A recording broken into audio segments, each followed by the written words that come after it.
ओम नमः शिवाय गुरवे सच्चिदानंदमूर्तये निष्प्रपंचाय शांताय निरालंबाय तेजसे। हरिओम प्रभु जी, आज के इस प्रश्न परिषद में आप सबका स्वागत है। आज का प्रश्न मथुरा से एक महात्मा जी का है, स्वामी नारायणानंद जी ना। उन्होंने पूछा है, वह मनुष्य कौन है जो देवताओं से श्रेष्ठ है। ये तो केबीसी की जैसे क्विज चलती है ना, महाराज जी ने ऐसे पूछा लेकिन हमें ऑप्शन नहीं दिए। वह मनुष्य कौन है जो देवताओं से श्रेष्ठ है। हम तो मजाक कर रहे थे। देखो महाराज, आप सबसे श्रेष्ठ हो। हर एक मनुष्य को यह मानना चाहिए कि मैं ही सबसे श्रेष्ठ हूं। क्यों? क्योंकि कोई भी योनि, ब्रह्मा से लेकर तृण पर्यंत, तृण माने एक तिनका, घास का एक तिनका उगा हुआ है, वह भी एक योनि है, वह भी एक लोक है। तो वहां से लेकर ब्रह्मा जी तक किसी भी योनि में मनुष्य जन्म में जो मिलता है वह मिलना दुर्लभ है। इसलिए मानव जन्म अति दुर्लभ माना गया है और वो भाग्य से मिलता है। भाग्य का मतलब, भाग्य किससे बनता है? हमारे कर्मों से। कैसे कर्मों से? पुण्य कर्मों से, सद्भाग्य से मिलता है। पुण्य कर्म तो कई लोगों के होते हैं। धनवान के घर में बेटा हो गया, वो पुण्य लेकर आया था, तो ऐसे पुण्य तो ठीक है। लेकिन जो पुण्य हमने निष्कामता से किए हैं, किसी कामना के बगैर, उस जमा पुण्यों के प्रताप से परमात्मा कृपा करके हमें मनुष्य जन्म देता है। और ये मनुष्य जन्म अत्यंत दुर्लभ है, दुर्लभतम है। इसके लिए तो सभी देवता तरसते रहते हैं, सभी देवता तरसते हैं कि हमें मनुष्य का जन्म मिले। तो हुआ ना मनुष्य जन्म सबसे श्रेष्ठ। अब कौन सा मनुष्य, माने कोई भी मनुष्य श्रेष्ठ है, लेकिन उसकी श्रेष्ठता का उसे पता नहीं है, यह बात अलग है। हमारी श्रेष्ठता का हमें पता नहीं है, यह बात अलग है। लेकिन है हम श्रेष्ठ और सर्वश्रेष्ठ। किसको पता होगा? जिसने अपने आप को जान लिया वही सबसे श्रेष्ठ है। क्योंकि जिसने अपने आप को जान लिया, अपने आप को माने हम कौन अपने आप को समझते हैं? जीवात्मा। ये जीव क्या है, यह जान लिया तो फिर उसको धीरे धीरे पता चलेगा कि अरे ये जगत भी यही है, जगत क्या है ये पता चलेगा। और जीव जगत का जिसको पता चल गया उसको जगदीश का भी पता चल जाएगा। और तीनों का पता चलने के बाद उसको ख्याल में आएगा कि अरे यह तो मैं हूँ, जगदीश भी मैं हूँ, जगत भी मैं हूँ, जीव भी मैं हूँ, मैं ही मैं हूँ, और मैं के सिवा यहाँ और कुछ है ही नहीं। अब देख लो, उससे श्रेष्ठ कौन हो सकता है? अच्छा, देवता लोग क्यों मनुष्य बनना चाहते? क्योंकि मनुष्य के सिवा सभी योनियां भोग योनियां हैं। भोग योनि माने हमने अपने कर्म किए हैं, उस कर्मों का फल भोगने के लिए मिला हुआ शरीर है। मनुष्य योनि से जो निम्नतर है, कीट पतंग, कीड़े मकोड़े, पशु पक्षी, स्थावर, ये सब जो योनियां हैं वह सिर्फ भोग कर सकती है। उसकी अपनी कोई योजना नहीं हो सकती, उसकी अपनी कोई इच्छा नहीं हो सकती कि हम ये करें तो फिर ये होगा, ये करें तो। उसके इनबिल्ट प्रोग्राम रहता है उसका। भगवान ने उसके भोग के अनुसार उसको योनि दे दी और कह दिया, गाय है तो तुम्हें ये खाना है, ऐसे रहना है, ये करना है, वो करना है, बस। उसको जैसे, तो उसको कोई कर्म का बंधन नहीं होगा। बिल्ली चूहा खाकर बैठती है अपने मुंह पर जीभ घुमाकर, तो उसको कोई दोष हिंसा का नहीं लगेगा, क्योंकि उसके मन में अहम जागा हुआ नहीं है कि मैंने चूहा खाया, ये नहीं। भूख लगी थी, खा लिया। क्या खाया, क्यों खाया, किसको मार कर खाया, अरे रे तुमने पाप कर दिया, अरे रे मैंने ये कोई विचार उसके मन में नहीं है। तो सिर्फ भोग योनि है। दुख भोग की योनि मनुष्य के निम्नतर लोक की है, और मनुष्य के ऊर्ध्वतर लोक की जो योनियां है वह सब सुख भोग की योनियां है। वहां हमसे कई गुना ज्यादा सुख है। लेकिन वह सुख भोग सकते हैं। कोई कर्म करके मुक्त हो सके, ऐसा कर्म का कोई बंधन वहां पर नहीं है। कहने का मतलब ये, चाहे कितना भी सुख भोगे तो उसको कोई कर्म बंधन नहीं रहेगा। और मुक्त होने के लिए कर्म जैसे बांधता है वैसे कर्म मुक्त भी करता है। पुण्य हम करते हैं तो पुण्यों का फल मिलता है, पुण्य का फल की अपेक्षा नहीं रखी तो फिर अंतःकरण शुद्ध होके हमारे जो जमा पुण्य है उससे हमें मनुष्य जन्म मिलता है। तो वहाँ कोई पुण्य और पाप करने का उपाय ही नहीं है। तो मनुष्य जन्म सबसे श्रेष्ठ है। अपने आप को जान लेना माने मैं कौन हूँ, यह जान लेने वाला मनुष्य सबसे श्रेष्ठ है, जिसने जान लिया कि मैं कौन हूँ। अच्छा, ये ऐसा कौन होगा? तो हमारे सद्गुरु ऐसे होंगे। सद्गुरु का मतलब है श्रोत्रिय ब्रह्मनिष्ठ महात्मा, ये सबसे श्रेष्ठ है। श्रोत्रिय ब्रह्मनिष्ठ महात्मा, श्रोत्रिय का मतलब है जो शास्त्र को जानता है और मानता भी है, और ब्रह्मनिष्ठ का मतलब उसी मान्यता में अपने आप को स्थित पाता है, स्थिर रख पाता है, निष्ठ रख पाता है।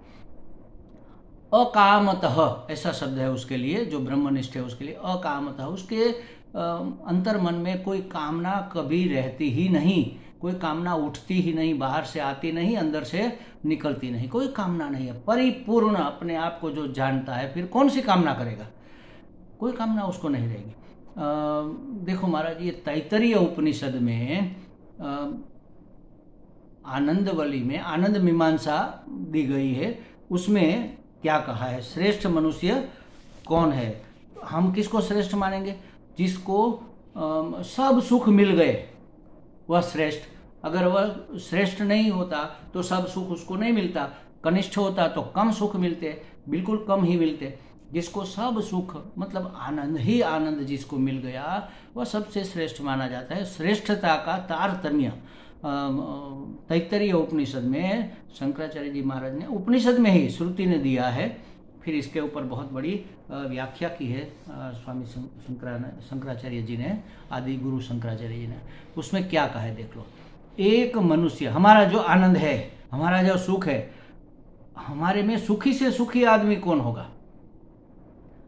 जैसे समझो कि धन दौलत है और संस्कार भी है और सत्संग भी है उसको मिला हुआ, उसको रस रुचि भी है, और वो जो शांत है, अपने आप को जिसने शांत कर लिया, कोई पाप कर्म नहीं करता, वह सुखी है, ऐसा हम मान सकते हैं।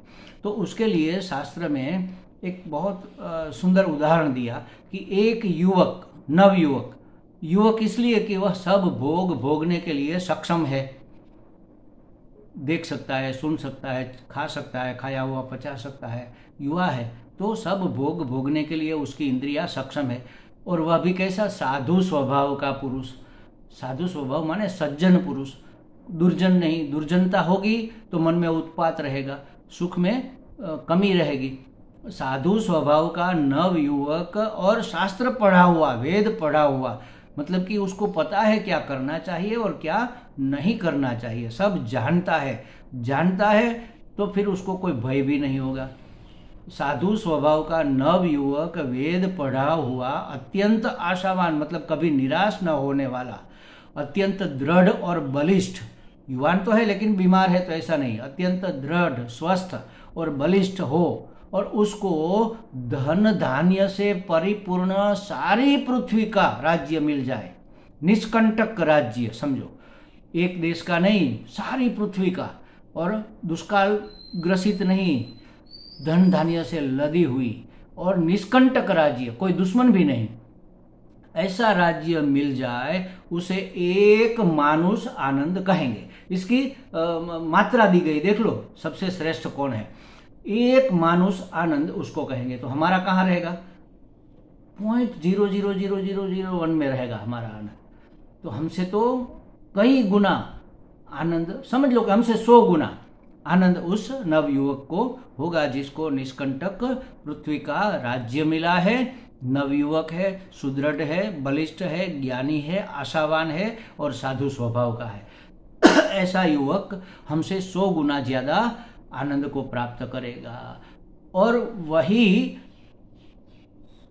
मनुष्य के आनंद को 100 से गुनो, उसको 100 गुना करो तो वह आनंद, वह मनुष्य गंधर्व का एक आनंद होता है।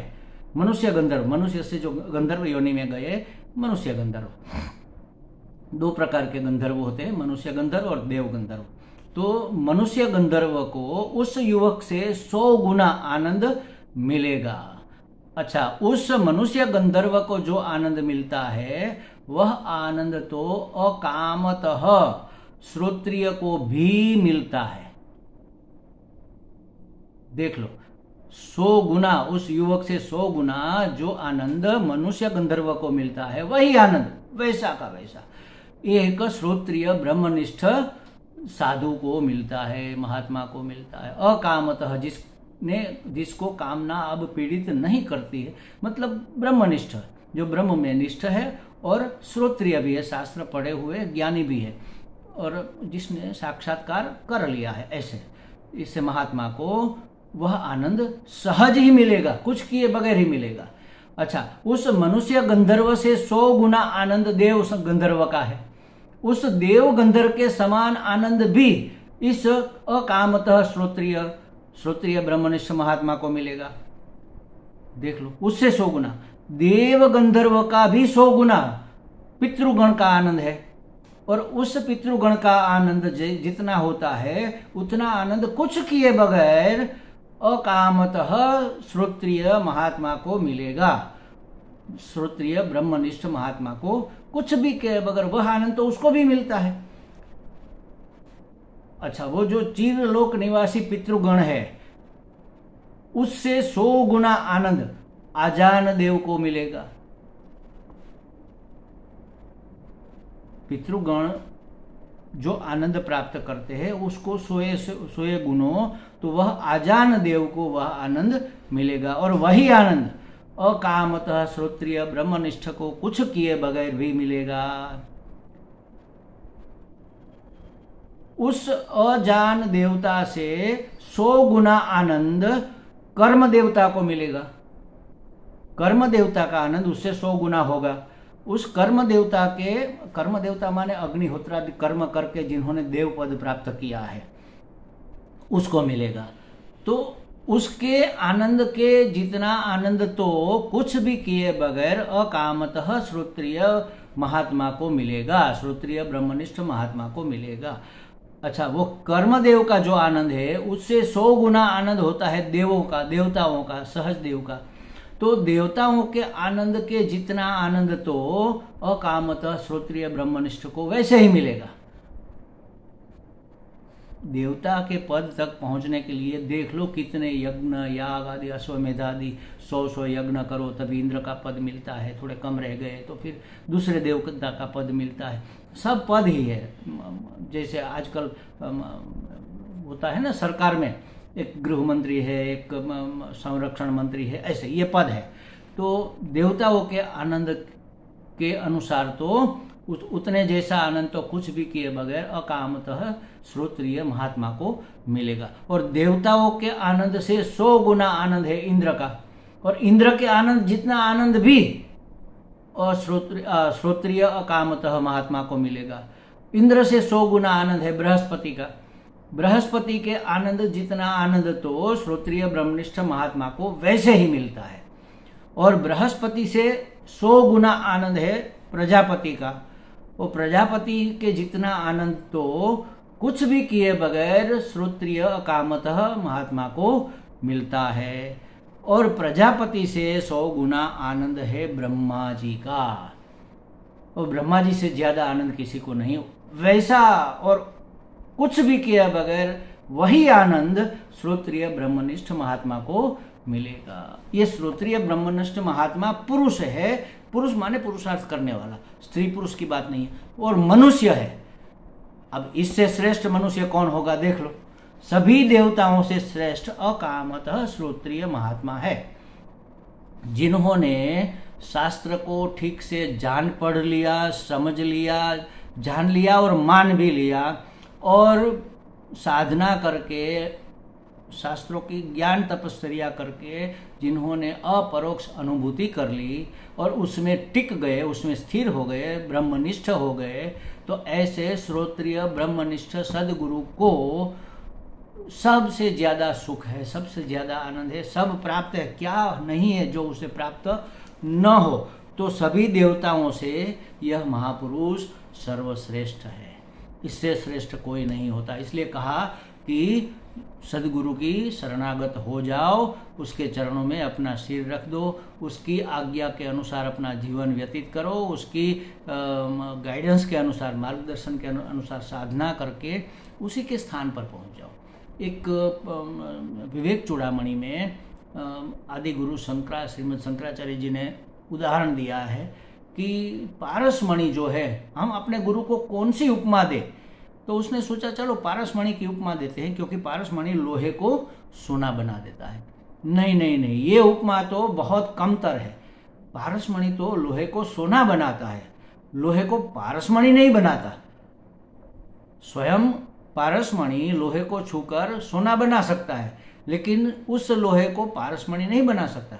लेकिन सदगुरु तो हमें ज्ञानी ही नहीं बनाते, हमें गुरु भी बना देते हैं, गुरु के स्थान पर प्रतिष्ठित कर देते हैं। ऐसे महात्मा सभी से श्रेष्ठ है। इस पूरी समष्टि में कीट पतंग पेड़ पौधे की तो बात ही नहीं है, पशु पक्षी की तो बात ही नहीं है, मनुष्यों में भी सबसे श्रेष्ठ है।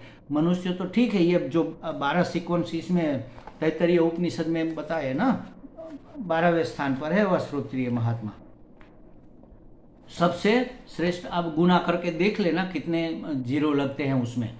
सामान्य मनुष्य से 100 गुना उस नवयुवक का है जिसको पूरी दुनिया का सुख मिला है, उससे 100 गुना 100 गुना 100 गुना 100 गुना ऐसे 12 बार करके जो सुख होता है, उतनी मात्रा, मतलब कि अनंत अनंत आनंद, अनंत अनंत सुख श्रोत्रिय ब्रह्मनिष्ठ महात्मा को होता है, अकामतः श्रोत्रिय सत्पुरुष को होता है। तो यह ऐसा मनुष्य जन्म सबसे श्रेष्ठ है। देवताओं से भी, देवताओं से तो कई गुना श्रेष्ठ हो गया ना। आपने अभी सुना ना, अजान देव है, उससे आगे देवता लोग है, देवताओं से भी आगे उसके गुरु है, बृहस्पति है, बृहस्पति से आगे प्रजापति है, प्रजापति से आगे इंद्र है, इंद्र से आगे जो भी है, इंद्र है, ब्रह्मा जी है, प्रजापति से आगे सॉरी, तो ब्रह्मा जी है, ब्रह्मा जी के आनंद से भी 100 गुना, मतलब 100 यहाँ 100 से मतलब नहीं है, अनंत गुना इससे मतलब है। मतलब उस महात्मा का आनंद अनंत गुना। चैतन्य सागर घूघवे ओम ओम, उसके अंदर एक आनंद का समुद्र बहता रहता है, आनंद का समुद्र हिलोरे लेता रहता है, वो हमेशा खुश होते हैं। इससे बड़ा आनंद, इससे बड़ा श्रेष्ठ जीवन, इससे बड़ा श्रेष्ठ कोई नहीं हो सकता। तो हमें लगता है स्वामी जी का कुछ समाधान हम कर सके होंगे। हरि ओम।